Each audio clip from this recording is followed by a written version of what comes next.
지금부터 들려드릴 이야기는 일본 교토의 깊은 산속, 세상과 단절된 채 살아가는 한 노인 예언가의 위험한 고백입니다.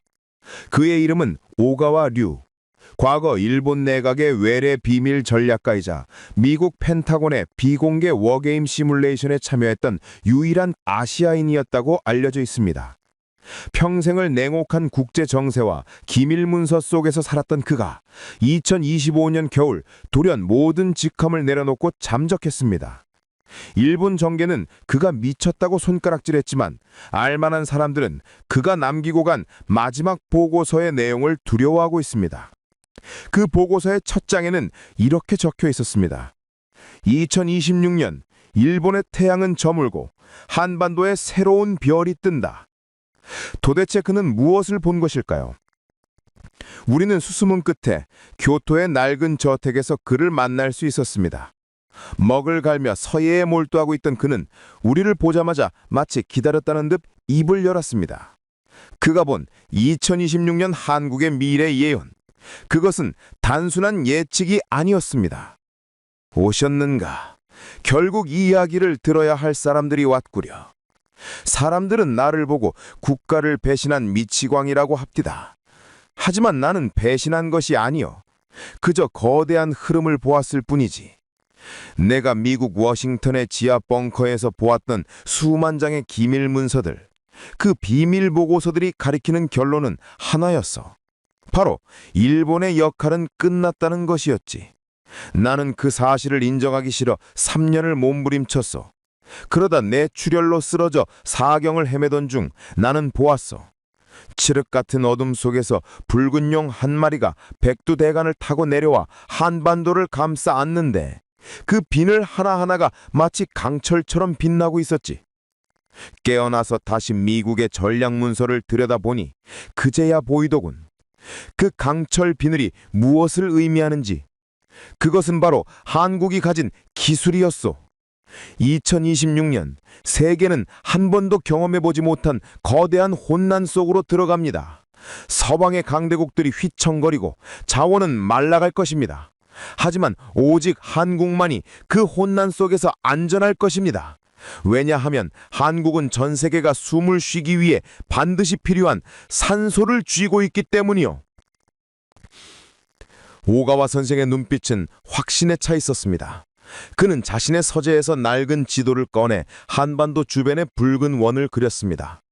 그가 예언한 첫 번째 미래는 바로 2028년 한반도를 둘러싼 보이지 않는 방패의 등장입니다. 2026년부터 세계 정세가 급변하며 각국은 식량과 에너지를 구하기 위해 혈안이 되지만 한국은 오히려 주변 강대국들로부터 식량과 에너지를 상납받는 기이한 구조가 형성된다는 것입니다. 그는 이것을 반도체 방패이자 기술 식량이라고 명명했습니다. 과거에는 쌀이 생명이었지만 2026년 이후의 미래에는 한국의 첨단 기술이 곧 쌀이 되고 생명이 된다는 논리입니다. 잘 들으시오. 2027년이 지나면 전 세계적으로 마른 다지의 시기가 옵니다. 기후변화로 곡물 생산이 줄고 에너지는 무기화될 것이오. 이때 일본은 돈다발을 들고 식량을 구하러 다녀야 할 신세가 될 것입니다. 하지만 한국은 가만히 앉아 있어도 미국과 유럽, 심지어 중국까지 식량과 가스를 싣고 부산항으로 들어오게 됩니다. 왜 그런 줄 아시오? 앞으로 한국이 생산할 특기한 반도체와 배터리 없이는 그들의 미사일도 전기차도 스마트 도시도 전부 고철 덩어리에 불과하기 때문이요. 미국의 전문가들이 작성한 블루 페이퍼에는 이미 한국을 대체 불가능한 코어라고 명시하고 있어. 이것은 한국이 예뻐서가 아닙니다. 한국이 망하면 서방 세계 시스템 전체가 멈추기 때문에 그들은 자신들의 생존을 위해 한국을 철통같이 지킬 수밖에 없는 것이요. 이것이 바로 내가 본 강철용의 정체요. 우리 일본이 그토록 가지고 싶어 했던 절대적 지위를 얄곱게도 한국이 2028년에 완성하게 되는 것이요. 그의 설명은 소름 끼치도록 구체적이었습니다. 오가와 선생은 붓을 들어 화선지에 1000명이라는 두 글자를 썼습니다. 그는 2026년 이후에 한국의 운세가 단순히 경제적 부유함을 넘어 국가의 격이 바뀌는 시기라고 장조했습니다. 과거 한국이 강대국들 사이에서 눈치를 보던 새우였다면 이제 한국은 고래들이 함부로 건들지 못하는 독찜을 문 가오리 혹은 여유주를 문 용으로 승천한다는 것입니다. 특히 그는 이 시기에 한국 국민들이 겪게 될 심리적인 변화에 대해서도 언급했습니다. 한국인들은 자신들이 얼마나 대단한 것을 쥐고 있는지 모른다며 혀를 차기도 했습니다. 한국의 내 또래들은 평생을 어려운 시기를 극복하며 가족 걱정 속에 살았다고 알고 있어. 하지만 이제 자식 걱정은 하지 않아도 됩니다. 2026년이 지나면 당신들의 자녀와 손자들은 전 세계가 모셔오려는 귀한 몸이 될 것이니 내가 붓끝에서 느낀 기운은 한국의 기술자들이 만드는 칩 하나, 배터리 하나에 서방 세계의 명운이 달려있다는 것이요. 이것은 단순한 산업이 아닙니다. 21세기의 식량이요. 쌀독이 가득 찬 집에는 도둑이 들지 못하는 법이지. 미국이라는 거대한 경비견이 쌀독을 지키기 위해 한국의 대문 앞을 밤낮으로 지킬 것이니 전쟁의 공포나 침략의 두려움은 잊어도 좋소. 오히려 두려워해야 할 것은 일본이지. 우리 일본은 가진 기술은 낡고 땅은 흔들리고 있으니 2030년이 오기 전에 이 흐름을 바꿀 수만 있다면 내 목숨이라도 내놓을겠지만 이미 붓은 던져지고 먹물은 한반도로 번졌어. 오가와류 선생의 탄식은 깊었습니다. 그는 일본의 몰락을 예견하며 눈시울을 붉혔지만 동시에 한국의 부상은 거스를 수 없는 하늘의 뜻이라며 담담하게 인정했습니다. 그런데 그의 예언은 여기서 끝이 아니었습니다. 그는 잠시 숨을 고르더니 지도의 북쪽, 바로 중국 대륙과 맞닿은 만주 지역을 손가락으로 가리켰습니다. 반도체가 한국을 지키는 방패라면 이곳은 한국이 뻗어나갈 새로운 몸통이다. 그가 말한 2030년대의 충격적인 미래, 바로 만주의 귀환에 대한 이야기가 이어집니다. 총 한 방 쏘지 않고 거대한 대륙의 땅이 한국의 품으로 들어온다는 믿기 힘든 예언. 과연 2033년 동북아시아에는 무슨 일이 벌어지는 것일까요? 오가와 선생은 잠시 붓을 내려놓고 창밖의 북쪽 하늘을 응시했습니다. 그의 깊게 패인 주름 사이로 복잡한 감정이 스쳐 지나갔습니다. 그는 조용하지만 단호한 목소리로 2026년부터 시작된 한국의 상승 기운이 2030년대에 이르러 대륙의 지도를 어떻게 바꾸어 놓았는지 설명하기 시작했습니다. 그가 본 미래의 지도에서 국경선은 그대로였지만 그 땅을 지배하는 색깔은 분명히 바뀌어 있었습니다. 이것은 총칼로 뺏는 것이 아니었습니다. 마치 자석에 이끌리듯 대륙의 땅이 스스로 한국의 품으로 들어오는 기이한 현상이었습니다. 2033년 중국이라 불리는 거대한 붉은 용은 늙고 병들게 됩니다. 내가 미국 첩보국의 보고서를 분석할 때 가장 주목했던 시나리오가 바로 베이징의 통제력 상실이었습니다. 겉으로는 화려해 보이지만 그 내부는 이미 썩어가고 있습니다. 부동산 거품이 꺼지고 지방정부의 빚이 감당할 수 없을 만큼 불어나면 결국 중앙정부는 먼 변방인 동북삼성, 즉 옛 만주 땅까지 챙길 여력이 없어집니다.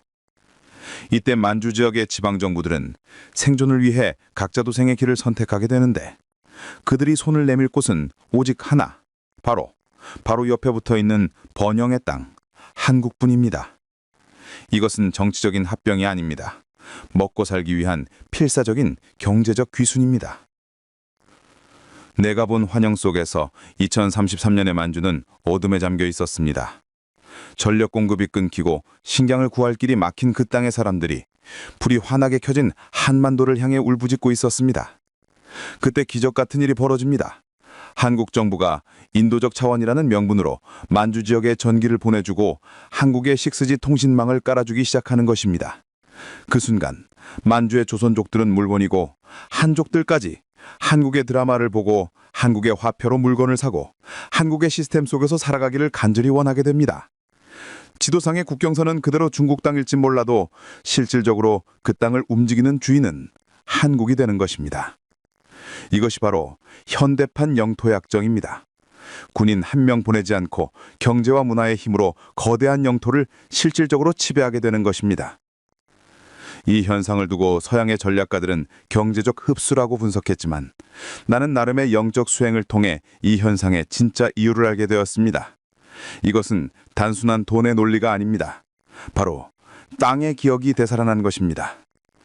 만주는 수천 년간 옛 한국의 고구려와 발해의 기상이 서려 있던 땅입니다. 그 땅의 지명이 주인을 알아보는 것입니다. 2026년부터 한반도로 몰려든 강력한 우주의 기운이 넘쳐 흐르다 못해 압록강과 두만강을 넘어 옛 조상들의 땅으로 뻗어나가는 형국입니다. 내가 영적인 눈으로 보았을 때 만주벌판의 흙들이 한국의 기운에 반응하여 진동하고 있었습니다. 마치 오랫동안 헤어졌던 자식이 어머니의 품으로 돌아가고 싶어하는 듯한 거부할 수 없는 피의 끌림이 그 땅에 작용하고 있는 것입니다. 한국의 기업들이 만주에 공장을 세우고 그곳을 거대한 식량기지로 만들면서 한국은 식량 자급률 문제를 완벽하게 해결하게 됩니다. 만주에서 생산된 쌀과 밀이 한국으로 들어오고 한국의 기술은 만주를 다시 풍요롭게 합니다. 미국과 주변국들조차 이러한 변화를 묵인하고 오히려 환영하게 됩니다. 왜냐하면 붕괴해가는 중국을 관리할 수 있는 유일한 대안이 한국뿐이라는 것을 그들도 알기 때문입니다. 미국의 비밀 전략 문서는 이미 이 시나리오를 만주가 한국의 영향력 아래 들어가는 것이 동북아시아의 평화를 위해 가장 이상적인 결말이라고 결론지었습니다. 오가와 선생은 잠시 말을 멈추고 씁쓸한 미소를 지었습니다.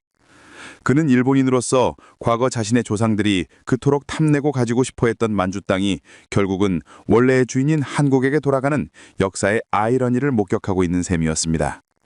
그는 이것을 사필 규정이라 표현했습니다. 모든 일은 반드시 올바른 이치대로 돌아간다는 뜻입니다. 2033년에 한국은 남쪽으로는 반도체와 기술로 바다를 지배하고 북쪽으로는 만주라는 광활한 배후지를 얻어 명실상부한 대륙 국가로서의 위용을 되찾게 됩니다. 좁은 반도에 갇혀있던 호랑이가 드디어 등뼈를 곧게 펴고 대륙을 향해 포효하는 순간이 오는 것입니다. 하지만 빛이 강하면 그림자도 짙은 법입니다. 한국이 이렇게 승승장구하며 대륙의 기운을 흡수하는 동안 바다 건너 나의 조국 일본은 처참한 몰락의 길을 걷게 됩니다. 2026년부터 시작된 한국의 융성은 일본에게는 재앙의 서막과도 같습니다. 한국이 만주를 경영하며 제2의 전성기를 누릴 때 일본 일도는 불의 고리가 깨어나며 물리적인 생존마저 위협받는 절제절명의 위기에 빠집니다. 2040년을 전후하여 일본인들이 살기 위해 돈보따리를 싸들고 한국으로 향하는 믿기 힘든 대이동이 시작됩니다. 이것은 단순한 이민이 아닙니다. 한때 자신들이 지배했던 나라에 이제는 난민이 되어 혹은 보호를 받기 위해 머리를 숙이고 들어오는 역사의 대반전입니다. 다음 이야기는 바로 그 처절한 일본의 운명에 대한 것입니다.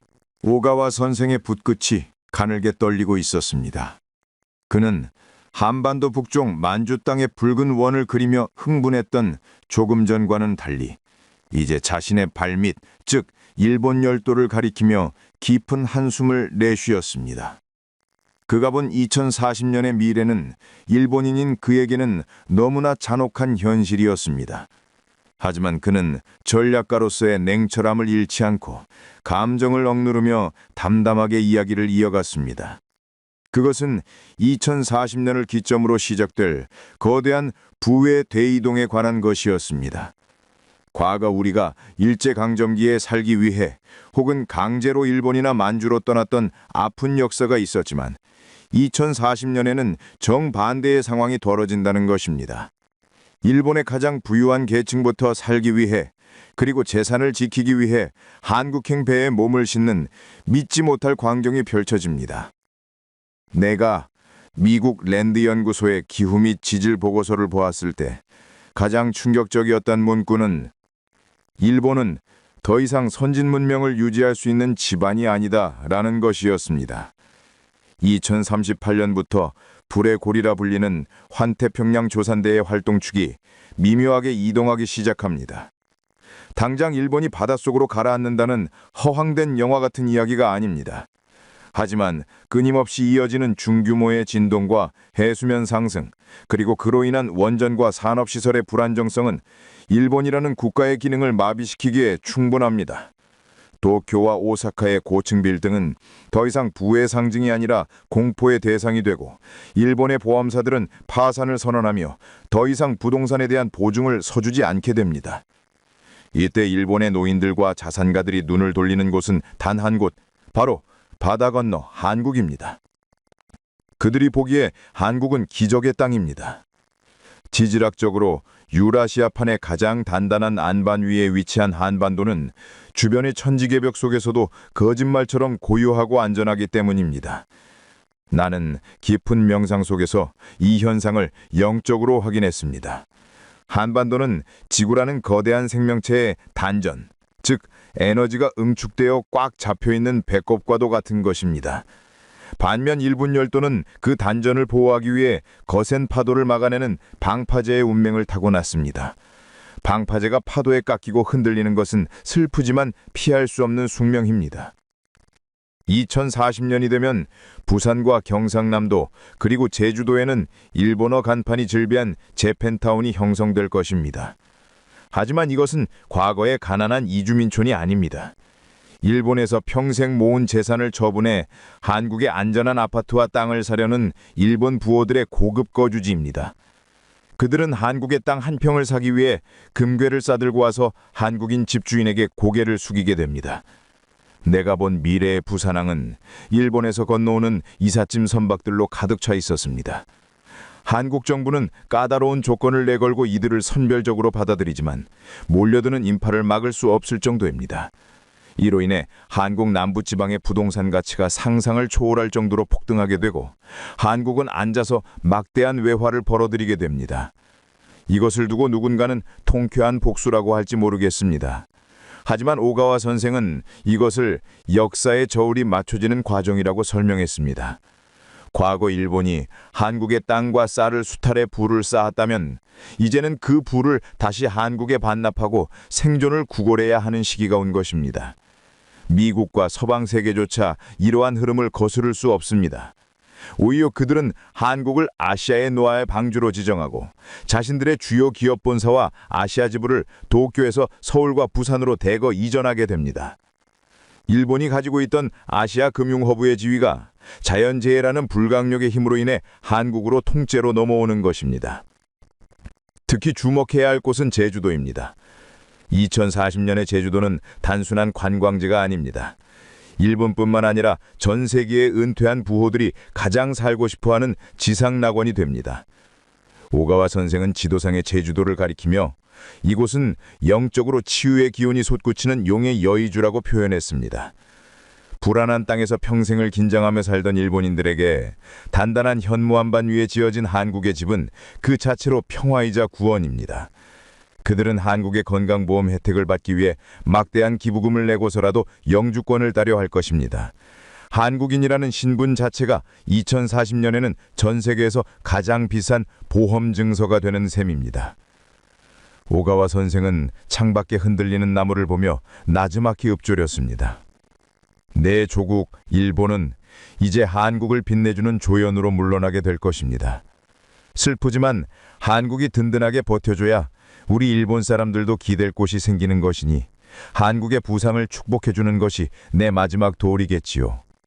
그의 눈에는 깊은 회환과 함께 한국에 대한 묘한 경외심이 서려 있었습니다.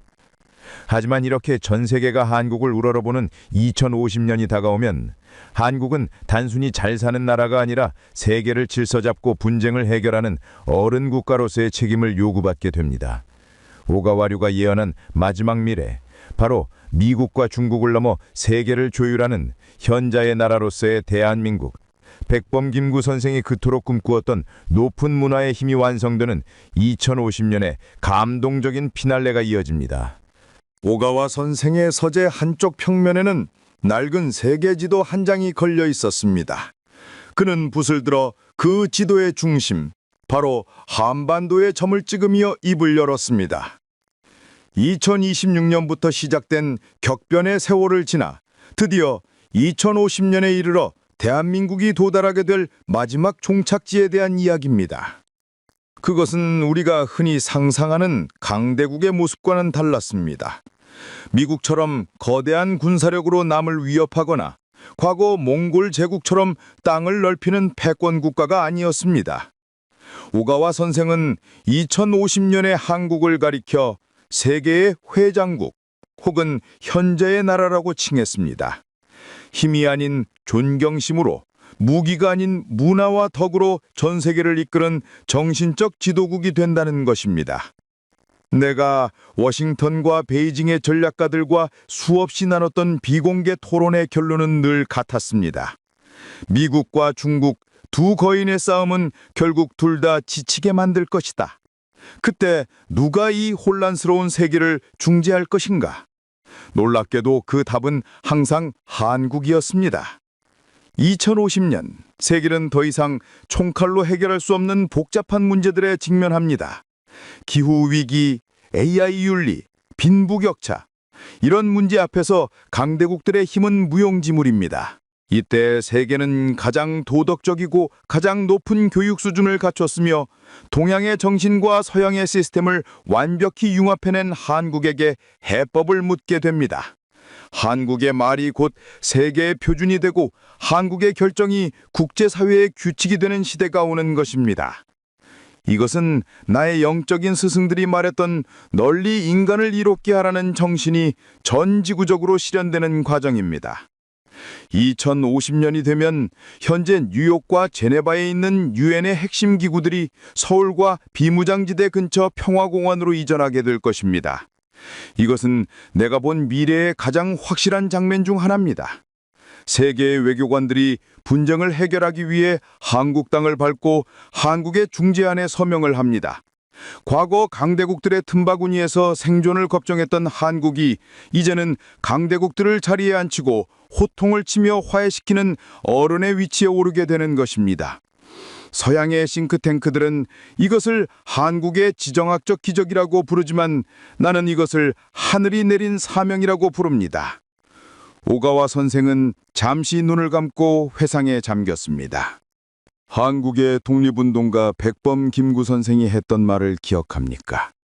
오직 한없이 가지고 싶은 것은 높은 문화의 힘이다. 나는 일본인으로서 그 말을 비웃었던 적이 있어. 총이 있어야 나라를 지키지 문화가 무슨 소용이냐고. 하지만 100년이 지난 지금 결국 그분의 말이 맞았소. 2050년의 한국은 전 세계인들이 가장 닮고 싶어하는 품격 있는 나라가 되어 있었습니다. 세계인들은 한국의 음악을 듣고 한국의 음식을 먹으며 한국의 예절과 효사상을 배웁니다. 이것은 강제로 시킨 것이 아닙니다. 한국이 보여주는 삶의 방식이 너무나 매력적이고 고귀해 보이기 때문에 전 세계가 자발적으로 한국을 정신적 스승으로 모시는 것입니다. 내가 본 2050년의 거리 풍경은 감동적이었습니다. 피부색이 다른 전 세계의 젊은이들이 한국어를 유창하게 구사하며 한국의 철학을 공부하기 위해 한국의 대학으로 몰려들고 있었습니다. 그들에게 한국은 단순한 선진국이 아니라 인류가 나아가야 할 방향을 제시해주는 등대와 같은 존재였습니다. 일본이 과거에 칼로 세계를 지배하려다 실패했다면 한국은 붓과 마음으로 세계를 정복하고 있었습니다. 이것이야말로 진정한 승리가 아니겠습니까? 힘으로 뺏은 것은 언젠가 다시 뺏기지만 마음으로 얻은 존경은 영원히 사라지지 않는 법입니다. 오가와 선생은 씁쓸하지만 후련한 표정으로 나를 바라보았습니다. 내 조국 일본은 경제적으로 부유했을지 몰라도 전 세계로부터 존경받은 적은 없었소. 하지만 한국은 해냈소. 가난과 전쟁, 분단의 아픔을 겪었기에 타인의 고통을 이해하고 감싸 안을 수 있는 그릇이 만들어진 것이요. 2050년 한국은 그 아픈 상처들을 훈장처럼 달고 세계의 가장 높은 자리에 앉아 있을 것입니다. 이제 모든 예언의 조각이 맞춰졌습니다. 2026년의 경제적 요약, 2033년의 영토적 확장, 2040년의 부의 이동, 그리고 2050년의 정신적 지도국 등극까지. 이것은 우연이 아니라 정해진 순서대로 다가오고 있는 필연적인 미래입니다. 그렇다면 이 거대한 축복의 시기를 맞이할 우리 개인은 지금 무엇을 준비해야 할까요? 오가와 선생은 마침내 붓을 내려놓았습니다. 장장 4시간에 걸친 그의 예언은 2026년 한국의 부상에서 시작해 2050년 세계의 정신적 지도국이 되는 대서사시로 막을 내렸습니다. 서재에는 무거운 침묵이 흘렀습니다. 그는 자신이 평생을 바쳐 연구했던 일본의 패권이 무너지고 그 자리에 한국이 들어서는 것을 인정하는 것이 개인적으로는 고통스러웠을 것입니다. 하지만 그는 전략가와 수행자로서 사사로운 감정을 넘어 진실을 전달해야 한다는 사명감이 더욱 커 보였습니다.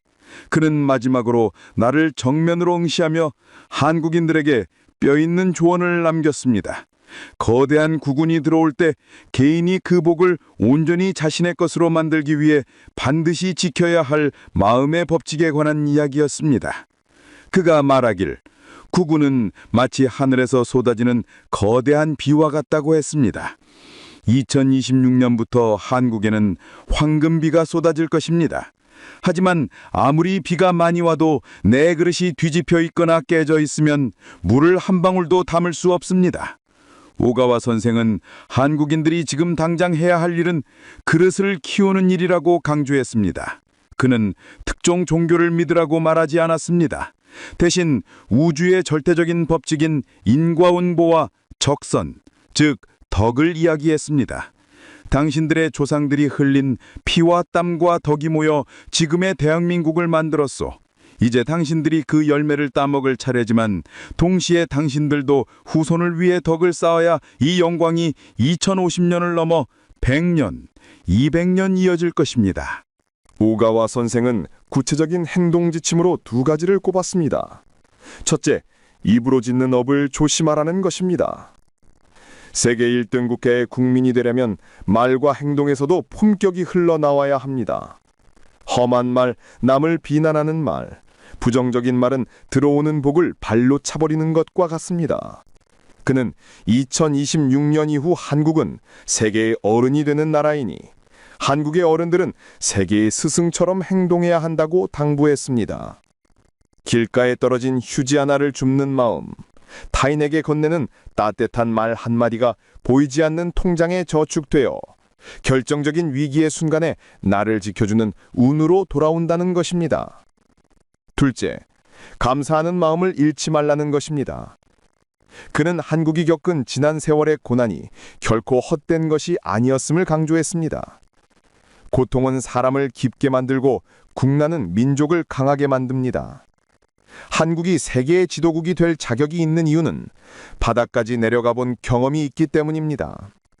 지금 우리가 누리는 평화와 번영을 당연하게 여기지 않고 먼저 가신 분들과 하늘에 감사하는 마음을 가질 때 그 겸손함이 더 큰 복을 불러온다는 것입니다. 거만한 제국은 반드시 망하지만 겸손한 강대국은 영원하다는 것이 역사가 주는 교훈이자 오가와 선생의 마지막 경고였습니다. 이제 오가와 류 선생의 모든 예언은 끝났습니다. 교토의 산속에서 만난 그는 마지막으로 붓을 들어 필연이라는 두 글자를 남겼습니다. 이 모든 것은 어쩌면 우리가 알지 못하는 사이에 이미 시작되고 있었는지도 모릅니다. 일본의 최고지성이 자신의 조국이 아닌 한국을 선택한 이 충격적인 예언은 우리에게 단순한 자부심을 넘어 무거운 책임감을 느끼게 합니다. 다가올 미래는 준비된 자에게는 축복이지만 준비되지 않은 자에게는 그저 스쳐 지나가는 바람일 뿐입니다. 부디 이 예언서가 여러분의 삶의 작은 등불이 되어 다가올 격변의 시기에 길을 잃지 않고 풍요와 행복의 땅으로 인도하는 나침반이 되기를 바랍니다. 오가와 류가 본 2050년의 지도 위에서 가장 밝게 빛나고 있던 나라 대한민국, 그 찬란한 미래의 주인공은 바로 지금 이 글을 읽고 있는 여러분입니다.